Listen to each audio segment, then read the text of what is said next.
Pakistan's Asif Ali Zardari has finally caved in to his rival's mounting pressure over the judges issue. But does that mean a victory for the opposition? And will it prevent further turmoil in the country? This is Inside Story.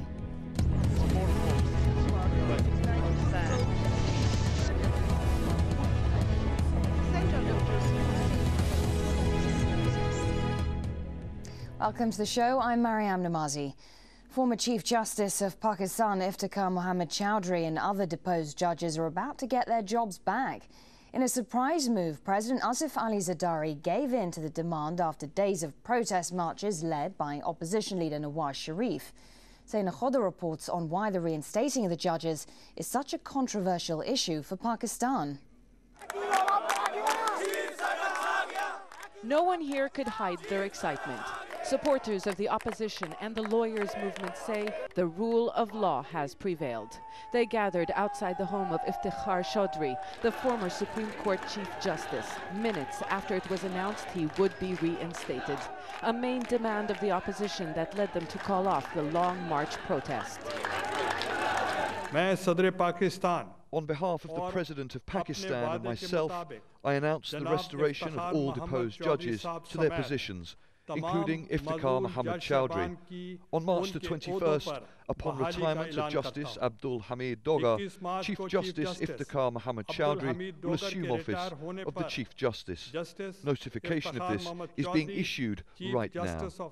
It has been a long struggle for the lawyers' movement, over 2 years, ever since Chowdhury, along with scores of other judges, were sacked by then-President Pervez Musharraf. It came so late because of the pressure which was made and was enforced by the legal fraternity, along with all the political parties, along with the civil society, along with the students. So we feel really proud of the decision. The political turmoil was about restoring faith in a proper legal system. Many see Chowdhury as the man who can do just that, a symbol of resistance, since he did resist pressure from Musharraf before being suspended in March 2007. Many believe Musharraf did that to preempt a decision that could challenge his legality as president, and the opposition accusing President Asif Zardari of doing the same, fearing Chowdhury could limit presidential powers and reopen corruption charges against him. Zardari had campaigned on a promise to uphold an independent judiciary and reinstate the judges. Go Zardari, go! That is what opposition supporters are chanting. It's the same slogans that were used months before former President Pervez Musharraf was forced from power. Pakistanis view the events of the recent days as a replica of the political turmoil that led to Musharraf's downfall. Opposition leader Nawaz Sharif was spearheading the anti-government campaign. He was leading a convoy of thousands to the capital Islamabad to pressure Zardari to cave in to their demands. No doubt, Sharif has made political gains. For Mr. Sharif, he has emerged for the first time as a true national political leader. For Mr. Zardari, he has lost a lot of political capital. He has been damaged politically, although for a fresh guy like him who has just been elected, he should not have been undergoing this situation. For now, the protest has been called off. The barricades and roadblocks on major roads leading into Islamabad will be lifted. A political and possibly a military showdown averted, many say due to pressure from the army and the West. Questions remain, however, on the political implications of the turmoil witnessed over the past few days. Zaina Khoda, Jazeera, Islamabad. And joining us now are our guests in Lahore, Rana Aftab Ahmad Khan, President of the Pakistan People's Party PPP for the Punjab region. In New York, Rahel Dar, President of the Pakistan Muslim League in the United States. And in Washington, D.C., Shuja Nawaz, Director of the South Asia Center at the Atlantic Council of the United States. Thanks very much indeed, gentlemen, for joining us. Mr. Khan, if I can come to you first. Has Zardari's government caved in by giving in to this demand? Is this a sign of weakness on the part of President Zardari? No, I don't agree to it because it was he has shown grace and respect for the institution. And by the way, again, Mr. Zardari has saved Pakistan from a grave crisis. And it was on the 27th of December when he saved Pakistan, he has fulfilled the dream and you could say honored the words of Muhtarama Benazir Bhutto. We have gone through all these challenges and we have suffered a lot. And it was Pakistan People's Party's workers and leaders who laid their lives for the struggle for the lawyers. And we were for it, and this dream has come true because of the grace and honor and dignity he showed, and with the in consultation with the Prime Minister of Pakistan, they have resolved the issues, and I hope now all the institutions will work within their sphere. Well, let me put some of what you say then to Mr. Rahel Dar. Do you agree? I beg to differ a bit. I think if there was a sincere ambition on President Zardari's part, he should have done that on 18th of February, when people of Pakistan gave a mandate for the change. But unfortunately, the change didn't happen, and that's why the people of Pakistan had to take the rights to the streets in Pakistan. And that, but I'm glad at the same time that they realized the fate and they saw it coming. And I can assure you, if they had not come to senses and not listened to the people of Pakistan, the decision would have been different. But I'm so glad that we all have come together. It's a win-win situation for everybody. And finally, I think the government has woken up to the people of Pakistan, and we hope that this continues and they will let the judiciary to be independent. Mr. Nawaz, did President Zardari really have a choice in this decision? You had thousands of protesters bearing down on the capital, Islamabad. They were about to join a sit-in outside the Parliament building. Was it perhaps more an act of desperation rather than a concession? Well, it was both an act of desperation and a concession, because clearly, first of all, in response to what the gentleman from the People's Party in the Punjab was saying, there were no members of the People's Party as such in this demonstration in support of the lawyers' movement. The lawyers' movement was supported by Prime Minister Nawaz Sharif and the Jamaat-e-Islami and the Tehreek-e-Insaf. None of the other parties was part of it.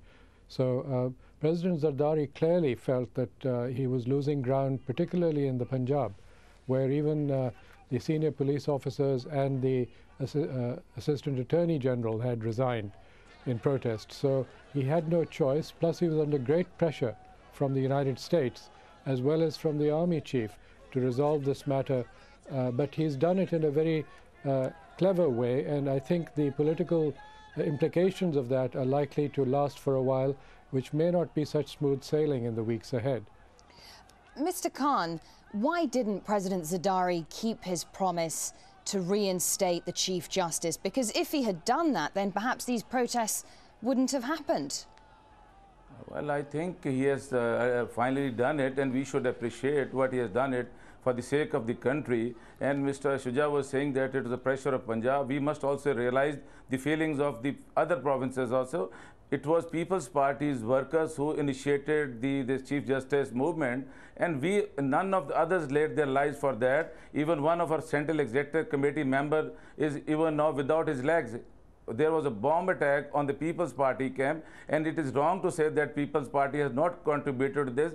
We must congratulate and thank the nation also, and we must be grateful to the Prime Minister and President of Pakistan. The clashes between the police and the lawyers, the running battles that we've seen over the past few days in Lahore, really do seem to resemble those that we saw in 2007 when Pervez Musharraf declared a state of emergency. He was cracking down on political opponents. And here Zardari was doing the very same thing, using the same tactics. We have saved the country from another grave crisis. I always say that it is always through a dialogue that you resolve the issues. And if this issue has been resolved, we must look for a better Pakistan and a better future for the poor downtrodden people. And we must all sit down and resolve the issues through a dialogue. And People's Party has also been the great champion of these long marches. But ultimately, you have to sit down and resolve the issues through a dialogue. Instead of getting into controversy, who did not participate, with a better spirit, we should all join hands. Well, let me put some of what you say then to Mr. Shuja Nawaz. Does this decision mean a better future for Pakistan? The people were protesting for an independent judiciary. Is this what they are now going to get? Well, we hope so. I think it's a very good step in the sense that a showdown was averted, because that would have really been disastrous for Pakistan, given its very serious economic situation and given the fight against militancy inside its own borders.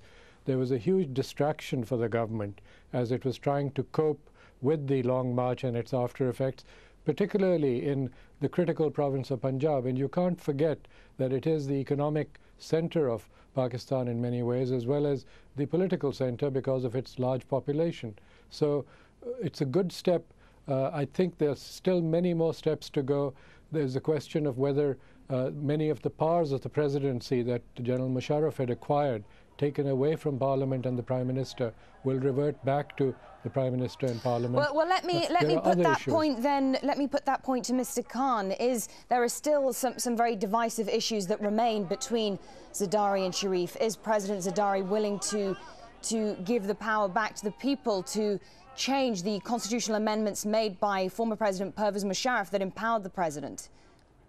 Yes, I agree that the Parliament is sovereign, and the bill moved in the Assembly will be honoured, and we are for the parliamentary system, and the President will have no objection to that. And that too, I again say that you have to sit down and resolve through a dialogue and bring the issues to the Parliament. We believe so you're saying that Zardari will reverse changes that were introduced to the Constitution by Musharraf? Whatever the decision of the Parliament will be there, will be honoured, duly respected by Mr. Zardari. Secondly, we should not politicize the judiciary. I hope the decisions will be taken not with a biased mood, but with openness and in the interest of the country. Mr. Rahel Dar, has Zardari's retreat on this issue enhanced his rival Nawaz Sharif's standing? Well, I think, like I said before, it's a first step in the right direction. We have to keep in mind that Pakistan has a parliamentary form of government. That means the presidency is just ceremonial. And the powers taken up by Zardari were inherited from Pervez Musharraf. And people of Pakistan had given their mandate on 18th of February, thinking that parliament will be sovereign and all decisions will be taken in the parliament. But unfortunately, the things have to come to this point that we have to take to the street and people have to claim their rights. If they were sincere, I'm not being stochastic here, I'm being realistic. If Zardari had been sincere and had kept his word, it would not have to come this showdown. But Sharif had his own reasons for throwing his full weight behind these protests, didn't he, after he and his brother Shahbaz were banned from elected office by the Supreme Court? He too has his political ambitions, surely. Well, that's clearly my point. I think you have just hit the nail at the right head now. The thing is, our claim from day one had been that the judiciary in Pakistan was tainted, it was not fair, it was implanted, and it was being played by the executive. And that's why Mr. Sharif, Nawaz Sharif and Shahbaz Sharif did not appear in these kangaroo courts. These courts were set up by Musharraf regime, and they were taken over by Zardari to serve them their own needs and purposes. They were trying to ouster the popular leader of Pakistan. Mr. Nawaz Sharif is the most popular leader of Pakistan, and they were trying to get him out of the political arena by maneuvering the courts. And this is exactly the people of Pakistan had stood for, and they wanted the mandate of people of Pakistan to be respected, like we respected People's Party's mandate in the center, even though they don't have the majority to form the government, but we helped them to form the government. And that's what we expected, that we would expect in Punjab also, which is the largest province in Pakistan. You say that, but didn't Nawaz Sharif try to do something very similar when he was Prime Minister in 1997? He too made changes to the Constitution that was seen as trying to stifle opposition to his rule. Well, the answer to that is, in a democratic society and in a parliament, if Zardari's government had made the amendment to the Constitution, it was a whole different story. He was manipulating the Constitution based on the powers he was given or taken by dictator Musharraf. The parliament and the Constitution of Pakistan was not being followed. And the Constitution of Pakistan clearly states that Chief Justice of Pakistan cannot be removed. If Takhar Chaudhry was the Chief Justice of Pakistan, he could not be removed by an individual, either be Musharraf or Pervez or Asif Zardari. OK, well, it's time for a short break now, but when we come back, we'll be looking at whether the current political crisis in Pakistan is really over. Stay with us.